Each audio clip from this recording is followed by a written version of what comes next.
Hola, hola, muy buena tarde, buenos días, buenas noches, dependiendo a qué horas te estés conectando para tomar tu clase. Bienvenidos a esta nueva clase referente a nuestra última materia de este cuatrimestre. Es la segunda parte. Entonces vamos a hablar de un tema que es el desarrollo emocional del niño y el adolescente. Cuando nosotros hablamos de desarrollo, nos remontamos usualmente a lo físico, a cómo va a ir cambiando el cuerpo, cómo se va a ir evolucionando acorde a la edad, pero muy pocas veces se habla del desarrollo emocional, que es algo que a nosotros nos compete, que es algo que a nosotros nos interesa, porque pues, al final a cabo nuestra materia de estudios es la mente humana, ¿no?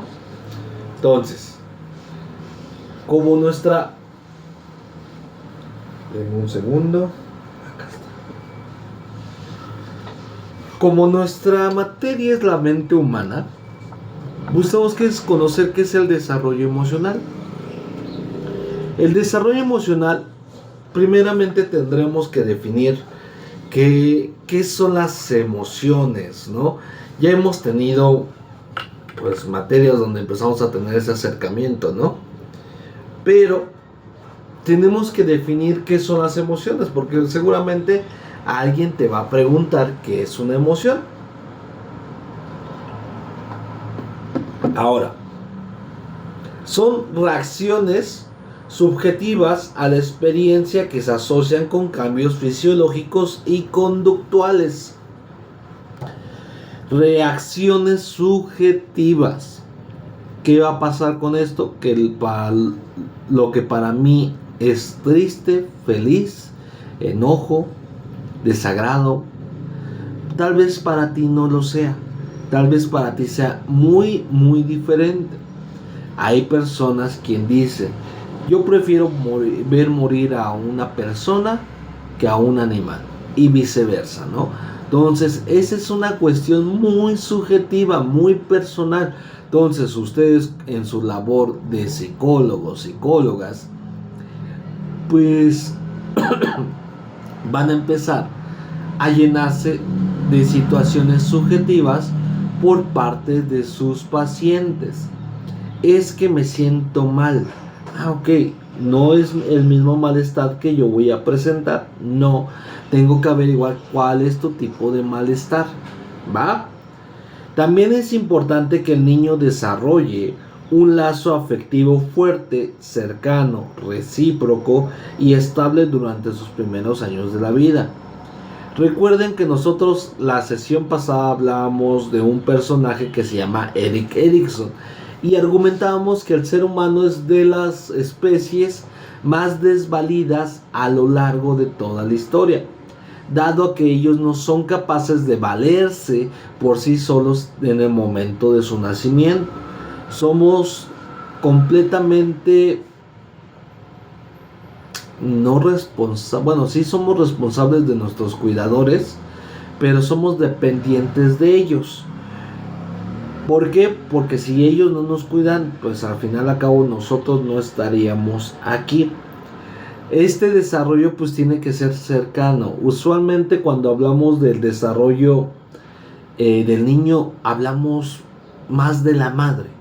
¿Por qué? Porque la madre es aquella persona que te brinda toda esa seguridad, toda esa cercanía, creas ese gran vínculo con ella, porque es la persona que te brinda el alimento o esa primera gran cuidadora. Pero ¿qué pasa, profe? ¿Qué pasa si un paciente llega y dice no tiene mamá? No necesariamente tiene que ser una madre biológica. Puede ser una figura materna que lo puede fungir una tía, una abuela, el mismo padre, un abuelo, un hermano, una hermana.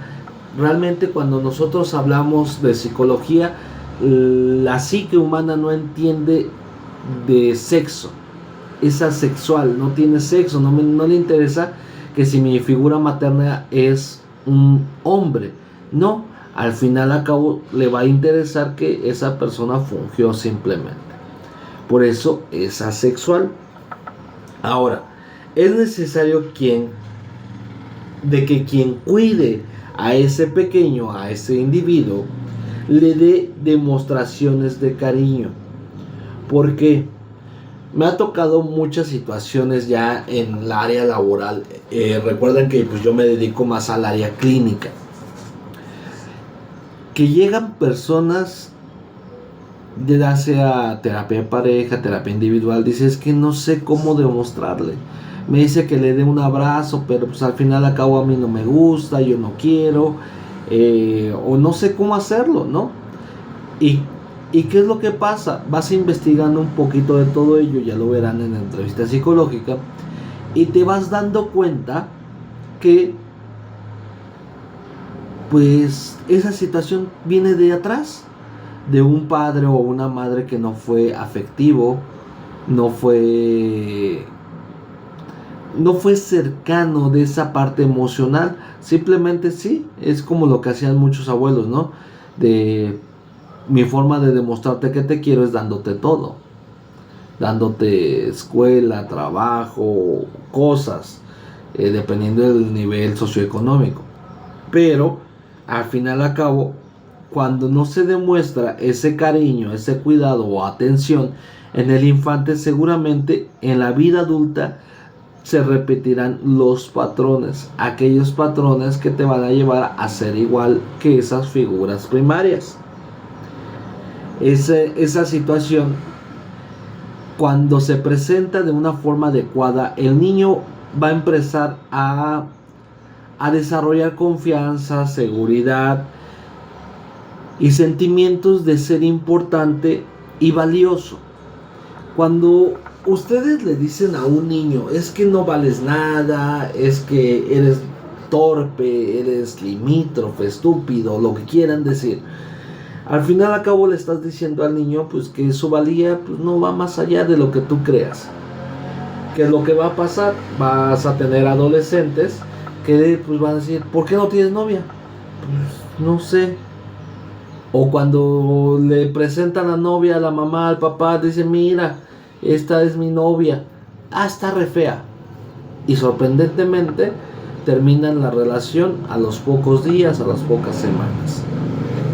Porque al final acabó toda esa situación va a depender de una valía externa, una cuestión de aprobación. Se puede ver en el ámbito escolar. ¿Y cómo hago? Oigan, chicos, necesito que escriban un ensayo. ¿Pero de qué, profe? De lo que ustedes quieran. ¿Y cómo? Y así voy bien, y así voy mal, pero sí lo estoy haciendo bien. Y es esa constante reafirmación de lo que están haciendo.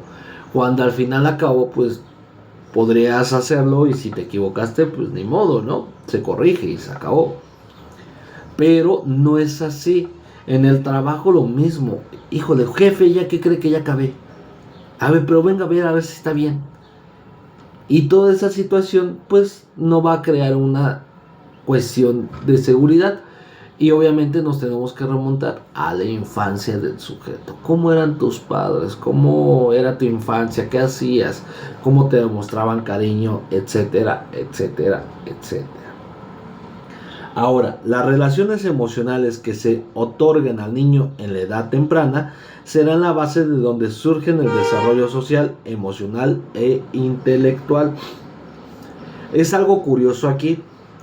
A mayor grado de estudios de los padres, mayor grado de estudios de los hijos. No quiero decir que si tus padres no tienen una educación X, puede que tengan educación básica, secundaria, bachillerato, licenciatura, etcétera, etcétera, etcétera, está bien. Pero hay una gran influencia ante todo ello. ¿Por qué? Porque me ha tocado ver muchas familias donde dice, es que mi hijo ya no quiere estudiar. Ya no le gusta la escuela, dice que se quiere dedicar a trabajar.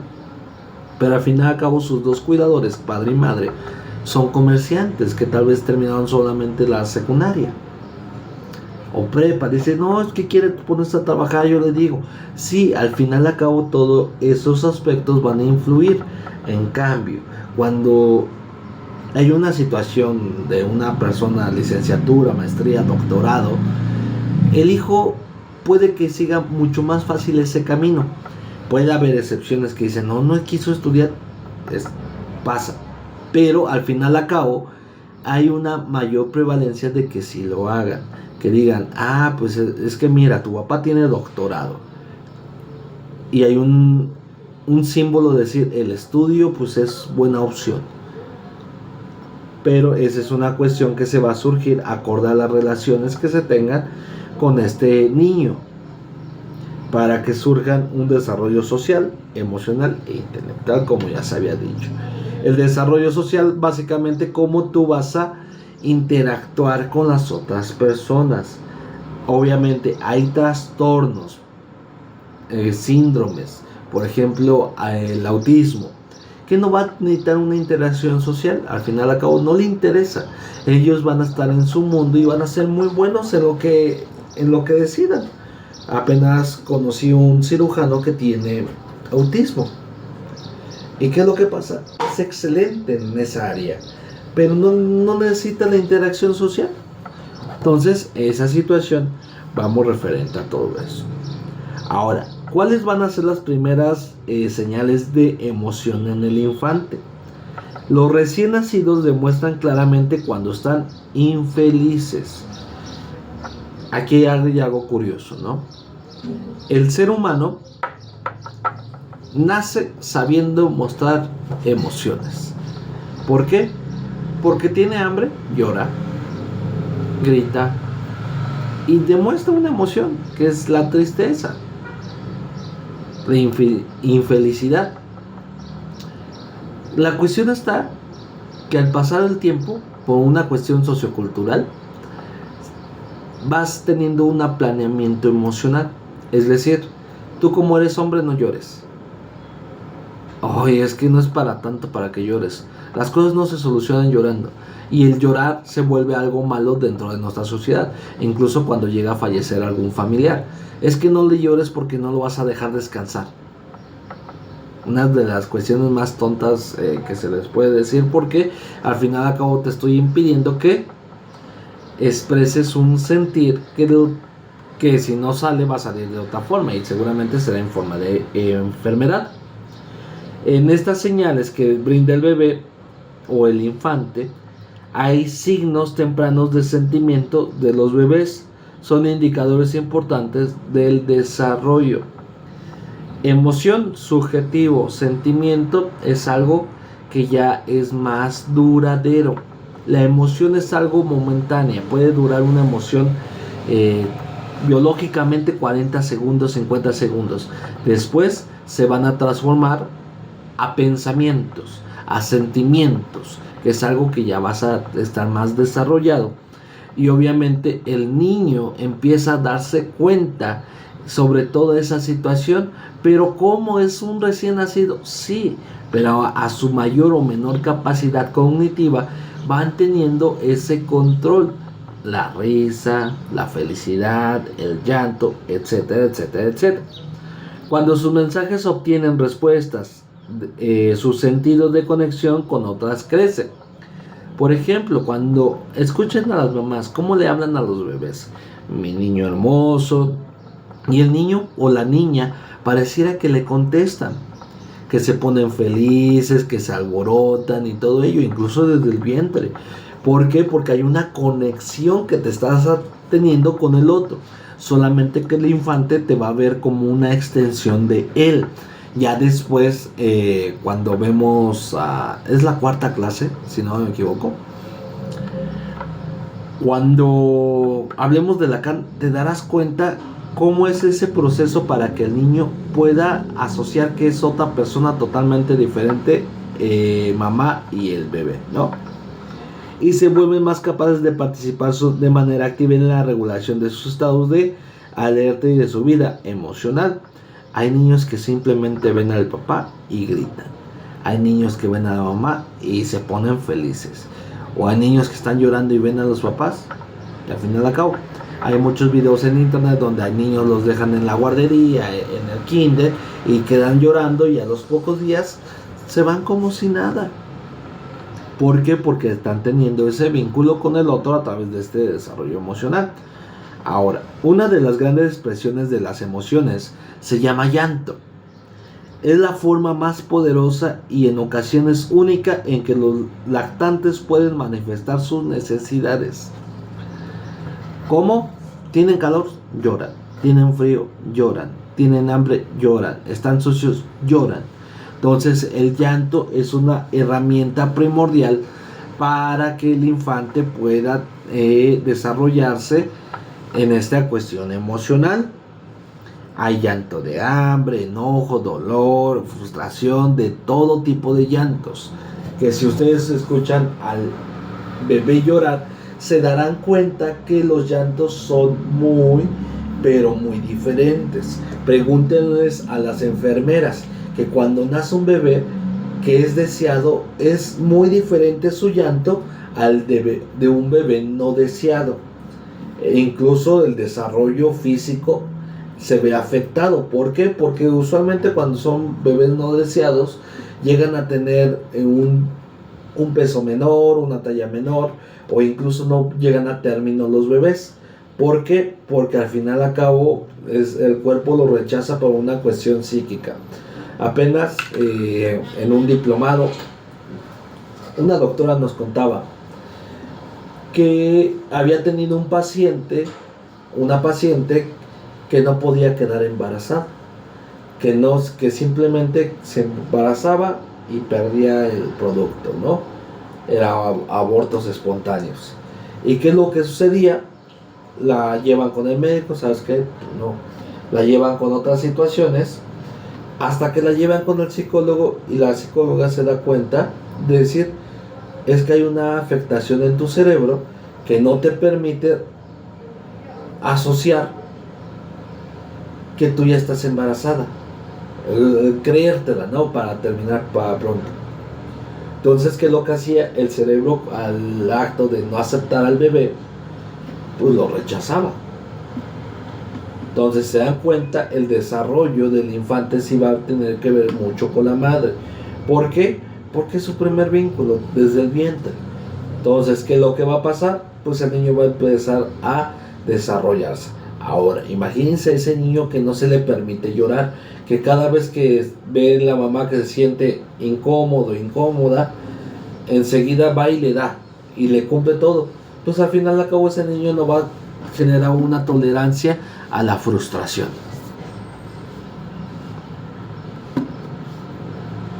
Ahora, sonrisas y risas.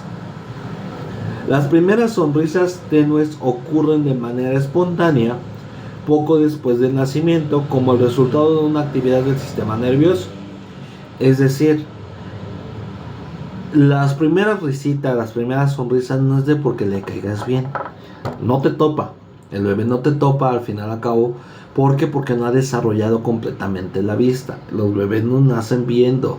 Ven siluetas, ven sombras, pero no hay una distinción correcta en esa parte visual hasta que se va desarrollando poco a poco.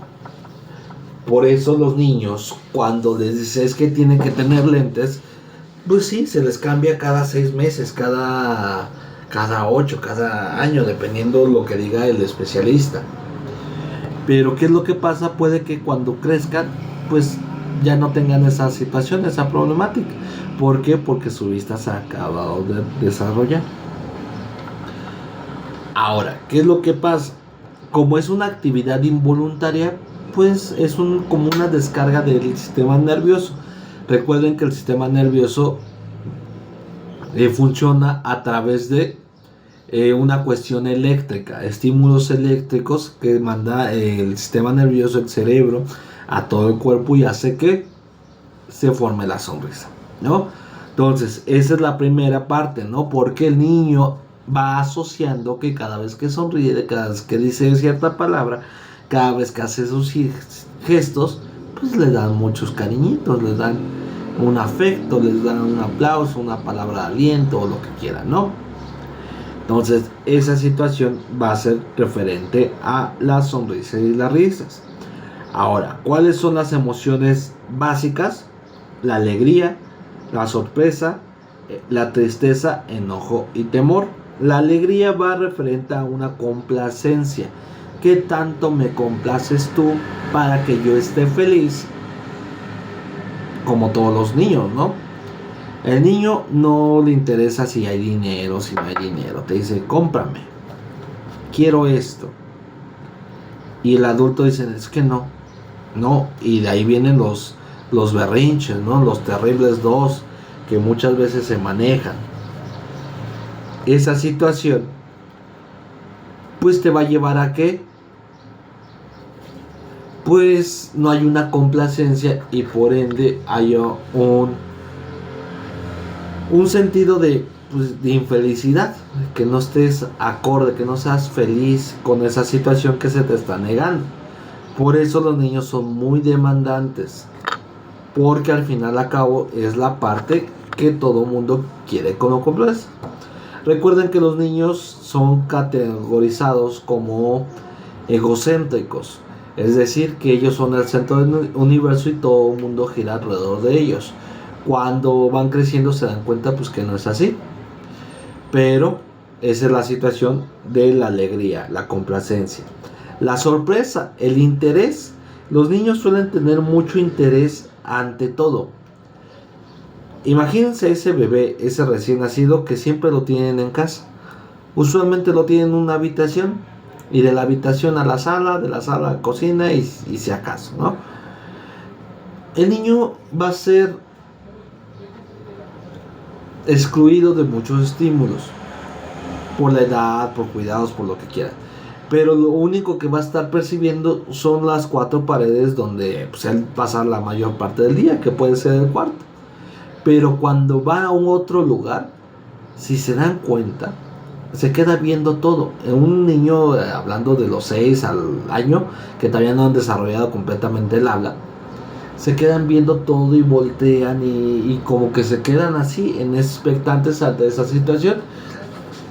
Ya en los terribles dos que se les menciona, que es cuando ya usualmente empiezan a correr, a caminar, a hacer muchas situaciones, se dan cuenta que el niño es explorador por naturaleza, que el niño se va a todos lados, quiere ir a todos lados, quiere descubrir.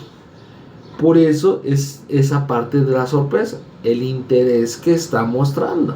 No hay una cuestión más genuina que cuando los llevan al zoológico, porque ven los animales que nunca han visto o que ya los vieron en caricaturas, en la tele, y los ven, hay una sorpresa enorme, ¿va?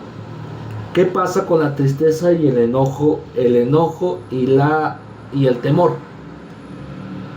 son aflicciones, es decir, me causa una cuestión desagradable, me aflige.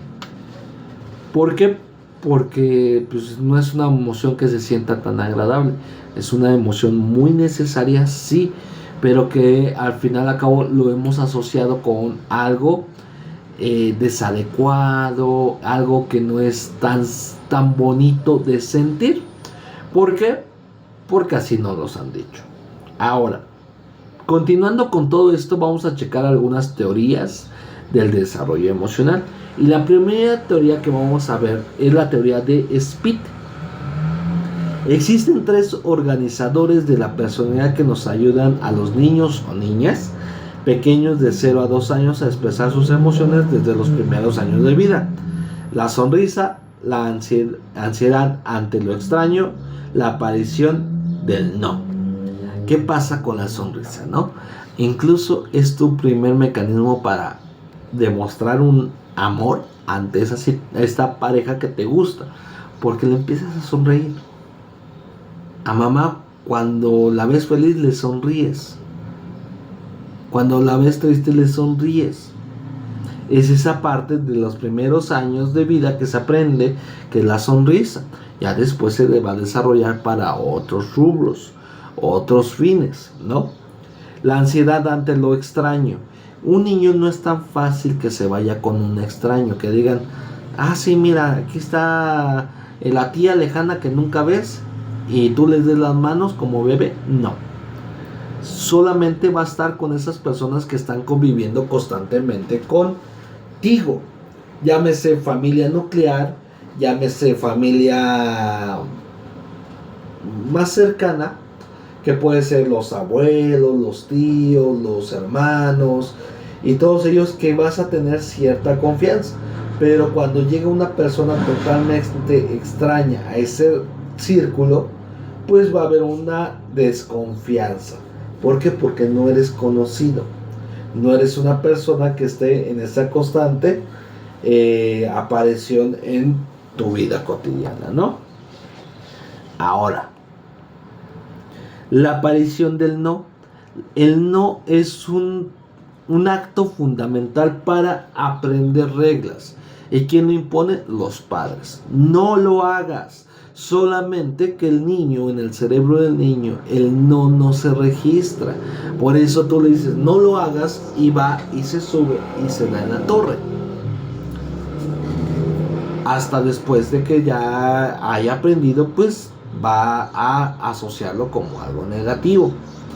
Pero no se registra tan fácilmente. Es como si le dijeras, hazlo.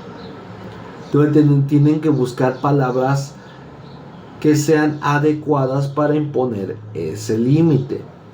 Deja de hacer eso. No lo hagas. Porque la indicación que se entendería es hazlo. ¿Vale?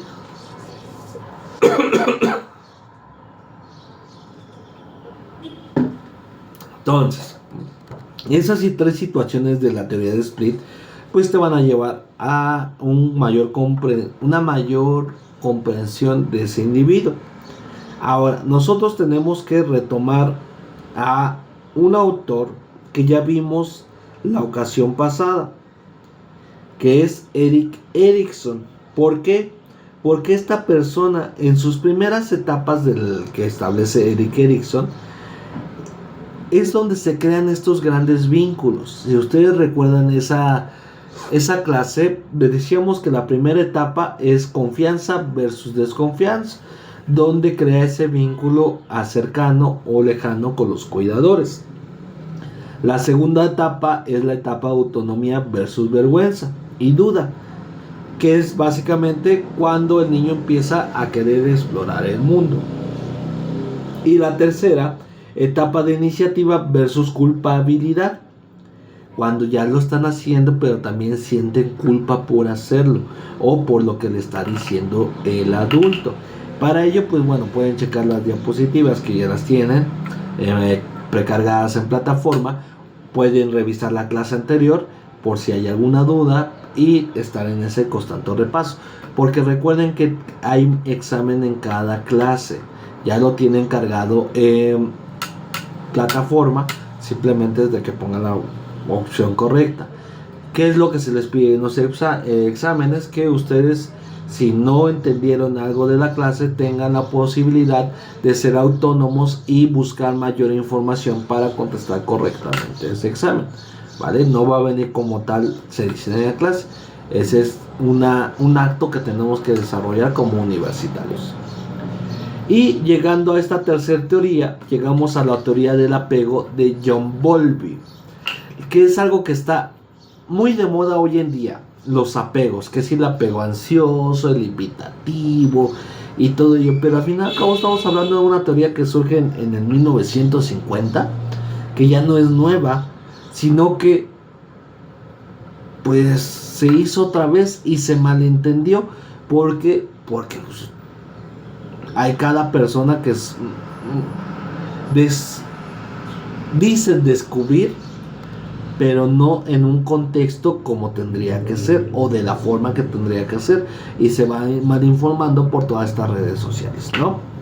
Para ello, John Bowlby fue un psicoanalista inglés que define el apego de la madre y el infante como un vínculo afectivo que se desarrolla mediante la relación de interacción cotidiana a lo largo del primer año de vida. El desarrollo evolutivo del apego sigue una secuencia de estadios, y esos estadios son propias de nuestra especie, porque dice preferencia por los miembros de la propia especie. Yo prefiero estar con personas similares a mí, es decir, con las mismas características. Sí, yo sé que hay test de diferentes tonalidades en piel, en diferentes alturas, diferentes cuestiones morfológicas, pero al final y al cabo somos seres humanos, que es lo que nos asimila a nuestra especie. En esa parte, el niño va a preferir a aquella persona que es muy similar. Sí, le va a interesar el perrito y todo ello, pero al final y al cabo va a preferir a la mamá sobre el perrito, ¿no? Sin llegar a establecer diferencia entre quienes interactúan con él. Mientras interactúes con el bebé va a tener preferencia por ti. Por eso tú vas a una fiesta y de repente ves a los primos que viven muy cerca o que se juntan más y hay mayor similitud, mayor adaptabilidad entre ellos que con uno que no está tan presente. Ahora, la interacción privilegiada con las figuras de apego sin rechazar a los desconocidos. Para Bowlby, decir, un niño que desarrolla un apego adecuado es aquella que tiene los interacción con los padres, pero que puede llegar a otra persona y no va a haber una afectación mayor, ¿no? En una segunda etapa que se prolonga hasta los 6 meses aproximadamente, el niño busca interactuar con la figura de apego, pero no rechaza a los desconocidos. Era lo que ya mencionábamos. Interactúa de forma privilegiada con las figuras de apego y rechaza a los desconocidos. La tercera etapa se extiende desde los 6 meses a los 12 meses y este periodo el bebé manifiesta una clara preferencia por las figuras de apego. Es que decía, antes sí se iba con otra persona, ahorita ya no. ¿Por qué? Porque está desarrollando este apego ante una figura en específico, ¿no?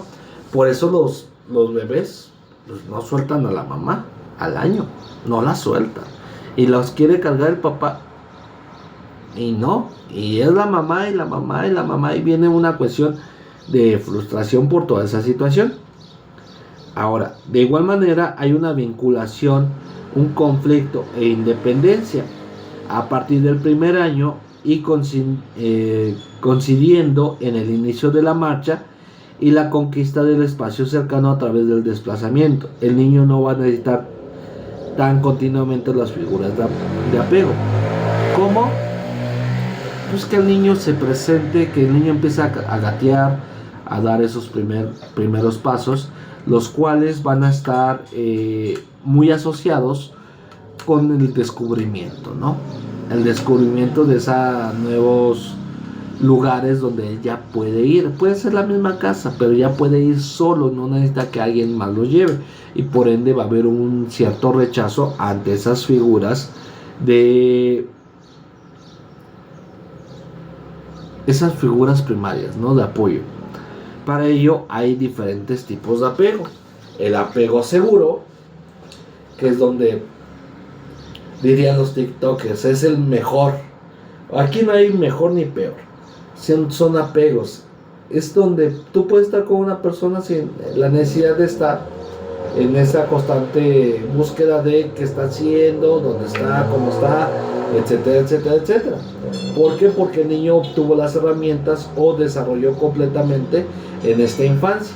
Hay apego ansioso ambivalente. Es decir, sí quiero, pero no. Primero unos días te demuestro todo mi amor y después te ghosteo, como dicen los jóvenes. Me desaparezco. Y de repente otra vez vuelvo a regresar y después me voy. Es muy ambivalente, ¿vale? Ambos lados. El apego ansioso evitativo, que cada vez que hay un problema, huyo. Esa familia donde dices, bueno, tenemos que platicar sobre los temas, qué se va a hacer con esto. Y de repente, yo no tengo tiempo. No puedo. Y se van. Porque al final acabo hablar de esas situaciones pueden provocar ansiedad, pueden provocar una angustia. Y en este tipo de apego van a evitar todo ello. El apego ansioso desorganizado, que al final al cabo no se trata de que tenga en orden su cuarto, se trata de que tenga un control de su vida, que por el afán de no sentirse mal va a buscar hacer otras cosas. Es decir, tiene un trabajo muy estable, pero hubo una situación que le causó un malestar y de repente renuncia de la nada y se va a otra empresa y así está. ¿Por qué? Porque al final al cabo no hay una organización psíquica adecuada para poder lidiar con todo esto. Y al final al cabo esos son los apegos. No puede ser que tengas uno, dos o todos, puede ser múltiple. Ahora, algunos otros aspectos del desarrollo de la infancia es que el vínculo emocional recíproco y duradero entre el infante y su cuidador, cada uno de los cuales contribuye a enriquecer la calidad de la relación. Tanto el infante da de su parte como el cuidador brinda de su parte. ¿Qué es lo que pasa? Al final a cabo esta relación se va enriqueciendo. Por eso el vínculo que se tiene entre padres e hijos no lo puedes tener con un amigo. ¿Por qué? Porque es un vínculo que vas formando desde tu infancia, desde que tu nacimiento. En el caso de que un divorcio que no estuvo, vale, no necesariamente, vuelvo a repetir, tiene que ser con el padre o la madre biológica. Puede ser alguien más. Hay personas que dicen, es que dejó al hijo y se hizo cargo la tía. Y en lugar de que le diga a la mamá biológica, le dice, que es la mamá, le dice a la tía mamá. Entonces está bien, porque al final al cabo creó el vínculo no con la madre, sino con la tía. Y es algo muy común en nuestro país. Ahora, para entender toda esta parte de las emociones, tenemos que entender qué es el temperamento. Perdón, es que hace un buen de calor aquí y se me está resecando la garganta como no tiene idea. Ahora, el papel del temperamento, dice un estudio con niños de 6 a 12 meses y sus familias. Tanto la sensibilidad de la madre como el temperamento del bebé influyen en los patrones de apego. ¿Cómo? Una cuestión es que tú tengas una carga genética ya establecida desde el nacimiento en tu ADN, que va a tener que ver con el carácter. Que si tus papás son muy enojones, tú vas a tener mucha probabilidad de que sea lo mismo, por cuestión genética. Pero en el temperamento, ¿qué tanto expresan esas figuras primarias? Es que tanto vas a expresar tú. Si tienes un padre o una madre que es muy expresivo, seguramente tú vas a ser muy expresivo. E incluso se ve tan sencillo en el empezar a hablar. Hay niños que hablan como cotorros y hablan bien, pero la mamá siempre les tuvo hable y hable y hable y hable y hable. En cambio, al niño que no le hablas puede llegar a los 3, 4 años sin hablar, haciendo sonidos guturales, hasta que alguien le exija esta situación para que pueda hablar. Dice, algunas condiciones neurológicas o fisiológicas pueden subyacer las diferencias temperamentales en el apego. Por ejemplo, la variabilidad en la frecuencia cardíaca de un infante se asocia con irritabilidad. Por ahí toman en consideración. Los efectos a largo plazo del apego. Entre más seguro sea el apego de un niño con un adulto cariñoso, más probable será que desarrolle buenas relaciones con el otro. Se puede entender fácilmente. Por ejemplo, en un estudio realizado con 70 niños de 15 meses que tenían un apego seguro hacia sus madres, mostraban menos estrés al adaptarse a la guardería que los niños con un apego inseguro. Va a ser mucho más fácil para tu hijo o el niño que se adapte a un mundo si tú tienes esa situación segura con él, ¿no?